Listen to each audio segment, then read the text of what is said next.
few years ago, a mother and father decided they needed a break, so they wanted to head out for a night on the town. They called their most trusted babysitter. When the babysitter arrived, the two children were already fast asleep in bed. So the babysitter just got to sit around and make sure everything was okay with the children. Later that night, the babysitter got bored and went to watch TV, but she couldn't watch it downstairs because they did not have cable downstairs. The parents didn't want children watching too much garbage. So, she called them and asked them if she could watch cable in the parents' room. Of course, the parents said it was okay, but the babysitter had one final request. She asked if she could cover up the angel statue outside the bedroom window with a blanket or cloth, at the very least close the blinds because it made her nervous. The phone line was silent for a moment, and the father who was talking to the babysitter at the time said, "Take the children and get out of the house. We will call the police. We do not have an angel statue." The police found all 3 of the house occupants dead within 10 minutes of the call. No statue was found.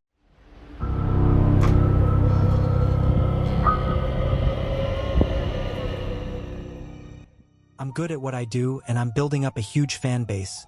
In fact, I was thinking if it goes on like this, I might even be able to give up my hideous day job soon and move out. I put time and effort in my videos. I use the best AI voices for my TikToks, and I have a knack for putting music and visuals to the stories I find for free online. Sometimes the authors DM me complaining that it's their story. I used it without their permission. Well, that's just plain silly. Such a Jen's boomery thing to say. YK? How can you own a story? And who's to say they're not lying? I mean, they call themselves Chunkeroff Knight 233 or Lord Highflies 503. So it's not like they sound like legit people. It's just like their generation that they've spoiled everything for us, and now they're complaining about some stories on the internet which everyone knows are free. Besides, even if they are telling the truth, they should be grateful for all the exposure they are getting, am I right? I mean, the stories are good, there's no doubt about it. Some of them get me, and they get my base too. They think I wrote them, and they're happy to send me cash, and like, maybe if I wasn't so busy making my videos, I could've. And some of them are just silly, but kind of funny too, YK? Anyway, I just finished narrating this story about a houseplant that started to move and eats meat meant for the OP and his GF. Silly, right? But it kinda gets you too, especially because I do have a huge houseplant. It came from my grandma's house, and Mom just dumped it in my room because she didn't want it in the living room, but she didn't want to throw it out because Grandma typical that I have to have the shitty houseplant in my room. Actually, it was useful because I used some of the pics from the plant for my video, and it actually looked quite good. The fans loved it too, and the likes and comments came rolling in within minutes of smashing that upload button. And $. And then it rustled. I see its reflection in my screen move before I hear the rustle, actually. I turned around, and there it was, looking big but still. I never realized how big it was. I had heard the rustle just like the OP in the story heard the rustle. I suddenly had a memory flash by years and years ago, in a school playground. All of us little kids were in a line trying to creep up to the wolf who was Mr. Smith, but we could only move when his back was to us. As soon as he turned and looked, we had to stay still.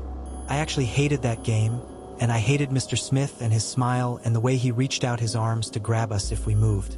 But they really fucked us up with those fucking dumb games they played with us all the fucking time.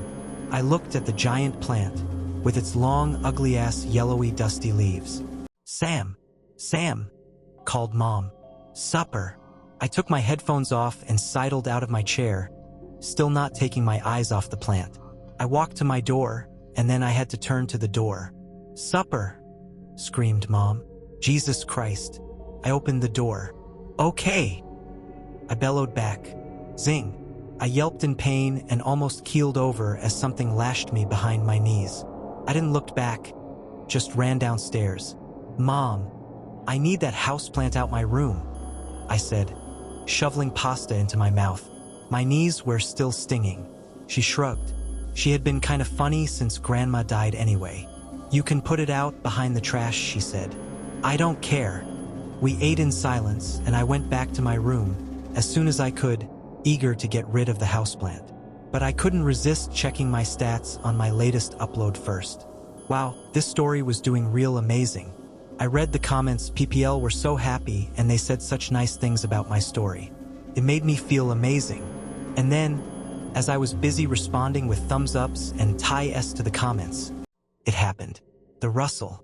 I looked up, but it was too late. The ugly-ass leaf was already wrapping round my legs and climbing up my body. I screamed, remembering the horrible thing that the houseplant did to the OP in the story.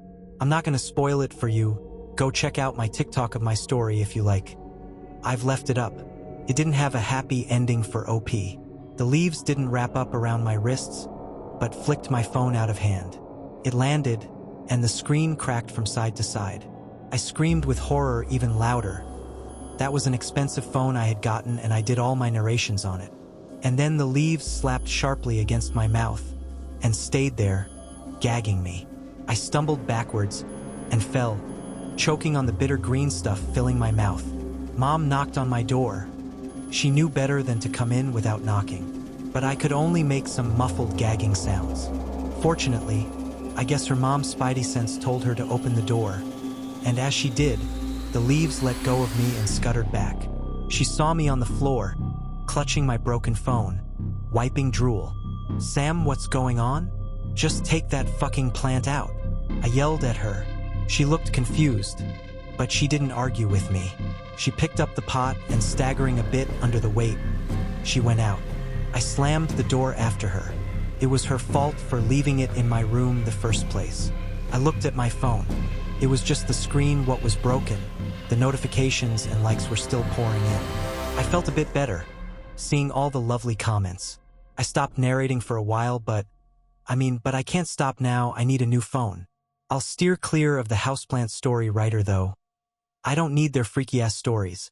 There's plenty more free content out there.